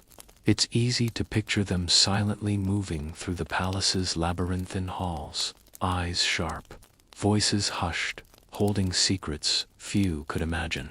You might think eunuchs, having been castrated, were entirely asexual. But history paints a more nuanced picture. While physically incapable of traditional sexual intercourse, eunuchs often engaged in intimate, emotional, and sometimes erotic relationships. Their castration did not erase sexuality. Rather, it transformed it into something more complex and layered. They navigated a unique form of sexual identity, one that historians still struggle to fully understand or define. Eunuchs were often selected as young slaves, brought from various parts of the empire or beyond, including regions in Africa, the Caucasus, and the Mediterranean. Their castration was a brutal process, frequently performed without anesthesia, justified by the belief that they could be trusted to guard the women without sexual temptation. This practice was widespread and institutionalized, a grim trade-off, accepted by families hoping for advancement or survival for their children. The trauma endured by these boys was immense, but it also paradoxically opened a pathway to power and influence rare for other slaves. An interesting fringe fact is that eunuchs sometimes served as lovers or companions to high-ranking officials or even the Sultan himself. While this might sound shocking to modern ears, eunuchs occupied a liminal space in Ottoman sexuality, simultaneously inside and outside traditional sexual norms. Some historians argue that certain eunuchs exercised their sexuality through alternative means, including oral sex or romantic relationships based on affection and companionship rather than penetration. These relationships could be deeply emotional and formative, challenging modern assumptions about sexuality. Linked solely to genitalia, you learn that the sexual dynamics of eunuchs and their interactions with women in the harem were complex and often debated by scholars. Some suggest that eunuchs helped shape the intimate culture of the harem by acting as confidants, tutors, and emotional anchors. They were often entrusted with educating the Sultan's daughters or managing delicate family matters. Others caution against romanticizing their role, emphasizing the violence and trauma inherent in their castration and servitude. Eunuchs were also key figures in the transmission of power. Their influence extended beyond the palace walls, involving them in diplomacy, politics, and even military affairs. Some eunuchs amassed vast wealth and controlled appointments within the empire, making their sexual role just one aspect of a broader political career. The most powerful eunuchs could shape the fate of sultans and empires alike. Historians still argue about the extent of the eunuchs' sexual and political influence, partly because Ottoman sources are often ambiguous, or censored. The mystery surrounding their lives adds to the fascination and mythos, making eunuchs a subject of enduring intrigue. A quirky detail: some eunuchs were noted for their distinctive dress and grooming, which combined masculine and feminine elements, further blurring the lines of gender and sexuality. Their unique status challenged Ottoman society's rigid norms, making them both objects of fascination and targets of suspicion. Some eunuchs were famed for their beauty, captivating poets and artists alike. Despite their castration, eunuchs sometimes engaged in complex relationships with women in the harem and with other men, navigating a world where affection, power, and sexuality intertwined in unexpected ways. These relationships were shaped by the limits and possibilities of their bodies, creating a sexual culture unlike any other. The eunuch's paradoxical existence, a symbol of both power and victimhood, intimacy and exclusion, as a window into the contradictions of Ottoman society itself. They were protectors and prisoners, rulers and servants, desires, gatekeepers, and its outsiders, as you leave the palace corridors behind. Sexuality was never simple. It was shaped by power, trauma, desire, and survival, often all at once. The eunuch's story adds a profound layer to our understanding of Ottoman sexual practices, testament to how bodies, identities, and desires could be both controlled and transcendent within this vast empire. You leave the veiled chambers of the palace eunuchs and step into the colorful and chaotic world of Ottoman taboos and forbidden desires, a realm where society's strict moral codes collided time and again with the unstoppable undercurrent of human curiosity, longing, and defiance. For all its grandeur and sophistication, the Ottoman Empire, like every society, bore witness to the friction between law and desire, silence and transgression, morality and impulse. One of the oldest and most persistent taboos in the Ottoman world was the subject of same-sex desire, particularly male-male intimacy. Islamic law, as interpreted by the scholars of the empire, clearly classified homosexual acts as sinful and punishable. Yet, at the same time, Ottoman culture developed a strangely ambivalent tolerance of homoerotic love, especially when expressed through art, poetry, and socially coded rituals. You begin to notice the cracks in the facade, the soft lines in miniature paintings depicting beautiful youths, the delicate language of courtly poetry, the ambiguous relationships between masters and their boy-servants. Poets often tiptoed across these taboos with graceful subtlety. Ottoman divans, or poetic anthologies, are filled with verses praising the beauty of beardless boys, Giselle delicate lar, young men with soft gazes and curved brows, likened to the moon or gazelles. Some poems went further, expressing longing, jealousy, and even heartbreak. You listen as one poet laments the indifference of his beloved. His curls are nets, and I, a fish without escape.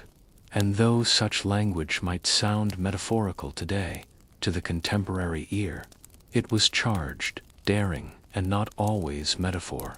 A particularly charged symbol of this homoerotic culture was the keikikung, effeminate male dancers who performed in women's garments at banquets, weddings, and elite gatherings. Their dances were sensual, suggestive, and often aroused not just admiration, but obsession. Wealthy patrons showered them with gifts, love letters, and sometimes proposals of ... more. The keikik was, in some ways, a living embodiment of forbidden desire, entertainer, temptation, and taboo, all in one. They moved between gender roles, creating a liminal erotic space that society both indulged and feared. In fact, their popularity grew so overwhelming that by the 19th century, authorities attempted to ban cacique performances, altogether due to their disruptive social effect, especially the brawls between jealous male admirers, while male desire found its way however cautiously into the poetic and public sphere. Female-female intimacy was far less documented. The private, cloistered nature of women's lives in the harem and home meant such relationships were largely invisible in official records. But silence is not absence.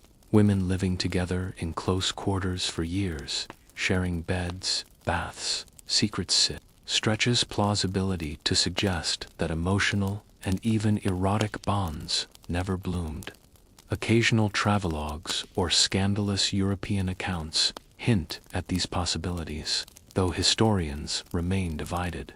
Still, the idea that passion between women existed quietly, without institutional recognition or persecution, lingers like perfume on silk, faint but undeniable. Another realm of deep taboo was incest. The imperial harem, structured to prevent such occurrences, sometimes failed in the chaos of succession crises and courtly intrigue. Whispered rumors floated through the palace corridors and air-fathered by a half-brother, a concubine favored by both father and son. These stories were rarely recorded officially, but their persistence in oral histories suggests a shadowy underworld of royal secrecy and suppressed scandal. Given the sheer number of consorts and children born into the court, it's no wonder the boundaries occasionally blurred. But perhaps the darkest and most haunting taboo of all was sexual violence, especially in the context of slavery. The Ottoman Empire, reliant on an extensive system of slave labor, saw countless women and young men trafficked across continents to serve the desires of others. Though Islamic law placed some limits on how enslaved persons could be treated, enforcement was lax. The line between concubinage and coercion was, in practice, often erased. You imagine the fear of a young Circassian girl sold into a sultan's harem, or the silence of a mute boy brought to serve a vizier's whims. These were lives caught between desire and domination, status and survival. A curious and almost absurd detail from court records involves clothing taboos. There were strict guidelines about what people could wear, especially in cities like Istanbul. Certain colors, fabrics, and accessories were reserved for the elite or religious authorities, but others were prohibited because they were seen as too provocative. Men dressing too finely or effeminately could be punished. Women wearing bright silks in public were sometimes detained or warned by religious police. Modesty, in clothing and manner, was a public concern, an attempt to visibly align the body with piety. Historians still argue about how seriously these taboos were taken. Were punishments strictly enforced, or were they more about social signaling and occasional scapegoating? Was the empire deeply moralistic, or merely performative in its moralizing? Most agree that Ottoman society was full of contradictions in doctrine, yet full of lived exceptions. In some cases, taboos were knowingly broken by those in power. Sultans and viziers, immune to ordinary laws, indulged themselves freely. Some had entire entourages built around secret indulgences, gardens, soundproofed chambers, coded communications, forbidden texts, manuals on sexual positions, erotic poetry from Persia, illustrated love stories circulated behind closed doors. You even hear of secret societies and salons, particularly in cosmopolitan cities like Istanbul and Salonika, where artists, poets, and aristocrats met in private to discuss dangerous ideas, politics, religion, and sometimes forbidden love. Within these safe havens, people expressed identities that could not exist in public. that it was same-sex attraction, gender nonconformity, or alternative spiritual practices. These spaces were fragile, temporary, but vital. As you leave this world of shadowed rooms, coded glances, and whispered names, the sharp contrast between the empire's public piety and private indulgence lingers in the air. The Ottomans, like so many before and after, built walls of rules around human desire, but those walls, you realize, were never solid. Behind them flowed a constant current of longing, rebellion, imagination, and transgression. In the Ottoman Empire, desire did not always speak its name, but it never stopped speaking. You emerge now into the twilight of the Ottoman Empire period, where centuries of established customs, desires, and power structures began to flicker and blur under the flickering candlelight of reform, revolution, and foreign pressure. The 18th and 19th centuries were not just times of modernization in the economic or military sense. They were times of deep, sides, painful shifts in how people understood their bodies, their desires, and their roles in a rapidly changing world. You begin this chapter standing in the drawing room of a wealthy reformist household in Istanbul. The walls are lined with imported books, French, German, Italian, even some English.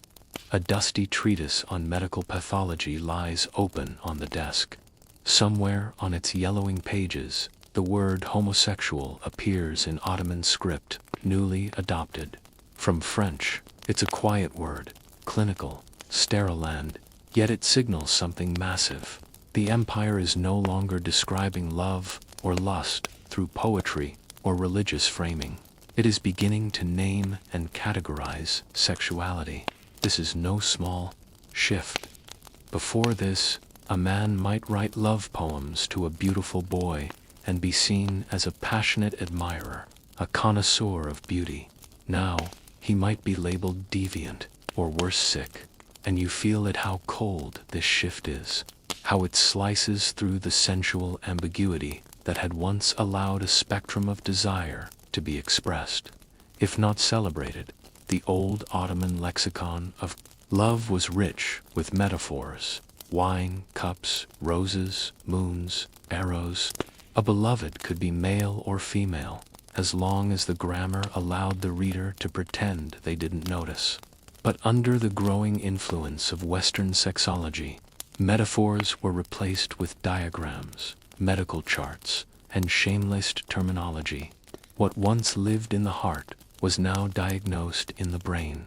The reformers of the Tanzimat period, 1839 to 1876, were trying to catch up with Europe. They wanted trains, hospitals, constitutions, but also French morals, or at least French laws. And so, in 1858, the Ottoman Empire decriminalized sodomy, not out of progressive enlightenment, but because France had the new penal code, based on the Napoleonic model, quietly dropped same-sex relations from its list of crimes. For the first time in centuries, Ottoman law technically allowed what society still considered unmentionable. This legal silence created strange ripples. In elite circles, some young men began to experiment more openly with dress and affect, wearing European-style suits, hosting poetry salons, engaging in too close friendships. At the same time, state surveillance increased. The police began monitoring bathhouses and theaters. Secret dossiers were kept on suspected moral deviants. This tension between a more liberal law and a more paranoid society gave rise to a new kind of Ottoman anxiety, the fear that moral decay was infecting the empire from within. You walk through the changing harem system as well. By the late 19th century, the once vast harems of the imperial palaces had shrunk. Concubinage, once central to the sultan's authority, became increasingly controversial. Western diplomats and travel writers mocked the harem as backward, and Ottoman reformers, keen to present a modern image, began phasing it out. The last great harem dolma bakwas, more ceremonial than sexual, filled with courtiers and older consorts who remembered a different world. It's worth pausing on how Orientalist fantasy shaped these changes. European books and paintings flooded the empire with exaggerated depictions of eroticized harems, odalisques in suggestive poses, and imaginary orgies behind golden screens. The Ottoman elite, embarrassed by these portrayals, sought to erase the very things that had once given them power. In a sense, the West's fantasies killed the East's realities, turning the harem from a living institution into a shameful relic. Meanwhile, you discover that new forms of sexuality were emerging in the urban underground. Istanbul, always a city of contradictions, became home to secret clubs, gender non-conforming performers, and even proto-LGBT networks, especially in neighborhoods near the European embassies. These spaces were risky, volatile, but undeniably alive. Some individuals adopted Western labels: invert, pederast, hermaphrodite. Others stuck to older, more fluid identities. The lines were never clear. One particularly fascinating case, a memoir from a cross-dressing male prostitute writing under a pseudonym in the 1890s in flowery prose. He describes dressing in women's garments, serving elite clients, and navigating the double life of being both spectacle and shame. Though scholars still debate the memoir's authenticity, it reveals a world rarely seen, one where gender was performed, not assumed, and where people negotiated their desires, not just in shadows, but in style. You also learn about early sexological experiments conducted in Istanbul hospitals. European-educated doctors began studying abnormal sexual behaviors. Patients were interviewed, categorized, sometimes institutionalized. One tragic case involves a young man who was committed after being caught with another male servant. He was declared mentally ill, treated with herbal sedatives, and eventually disappeared from the records. His name is lost, but his story survives in a smudged medical note, filed under sexual inversion. Historians still argue whether this medicalization was more damaging than the earlier religious framing. Did turning desire into a disease make it easier to ignore, harder to survive? Some say the older poetic ambiguity at least allowed room for feeling. The newer science left only pathology, a fringe fact. In 1908, during the Constitutional Revolution, a satirical newspaper in Salonika published a cartoon showing Ottoman officials caught in scandalous positions with their boy secretaries. The paper was promptly banned, but the copies circulated anyway, suggesting that the public was not just aware of elite hypocrisy, was laughing at it. By the dawn of the 20th century, the Ottoman Empire was crumbling. War, bankruptcy, and rebellion chipped away at its borders. But sexuality, always the quiet mirror of power, was also shifting. Marriage was increasingly reframed as a civic duty. Polygamy, while still technically legal, was frowned upon in the modern courts. And homosexuality, though no longer criminal, became unspeakable, the unnameable sin that official society pretended had never existed. You end this section imagining a once powerful eunuch, now retired, sitting in a modest room overlooking the Bosphorus. He watches the new world rise: electric trams, European fashion, young people speaking in French. He clutches a miniature painting from his youth, to young men, forehead to forehead, sharing a private moment. No one paints like that anymore. The old world has not vanished, but it has been archived, dissected, renamed, and in many ways misunderstood. The empire is ending, You stand now at the edge of an ear, one foot in the final days of the Ottomans, the other on the trembling threshold of the modern Turkish Republic. The year is 1922, and the once mighty dynasty that ruled 3 continents for over 600 years is unraveling. The palaces are quiet, the sultans are in exile, and with them, much of the empire's peculiar, layered, and contradictory sexual world is vanishing, not with a bang, but with edits, deletions, and silence. In this last leg of your journey, you begin to see how the empire's approach to sex, its norms, its paradoxes, its unspoken rules, was swept away not by sudden violence, but by deliberate forgetting. A new national identity was forming.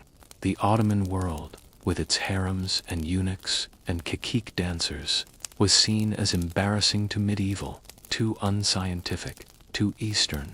And so the Republic, led by Mustafa Kemal Ataturk, severed itself from the past. In 1926, a new civil code was adopted, modeled on the Swiss system. It abolished polygamy, it banned concubinage, it redefined marriage as a secular contract. All matters of sexuality, reproduction, and gender roles were brought under the logic of European modernity. And with it came a new form of morality, rigid, binary, and polite. Anything that didn't fit fluid sexuality, gender ambiguity, sensual poetry was quietly removed from textbooks, stripped from libraries, and erased from family memory. But human desire, of course, does not vanish on command. So while the official story became one of monogamous heterosexuality, tightly defined roles, and sanitized public virtue, unofficial stories continued to simmer in the margins. Former kekiks found work in underground clubs. Displaced eunuchs became servants in secular homes. Brothels remained open, now regulated by the state, and in the narrow alleys of Beyaklu or the private apartments of Izmir, men still met in secret, women still passed love notes, and others still tried to make sense of themselves outside the new categories being imposed upon them. You sit for a moment with an aging court poet, his name long forgotten, who once wrote verses for the harem.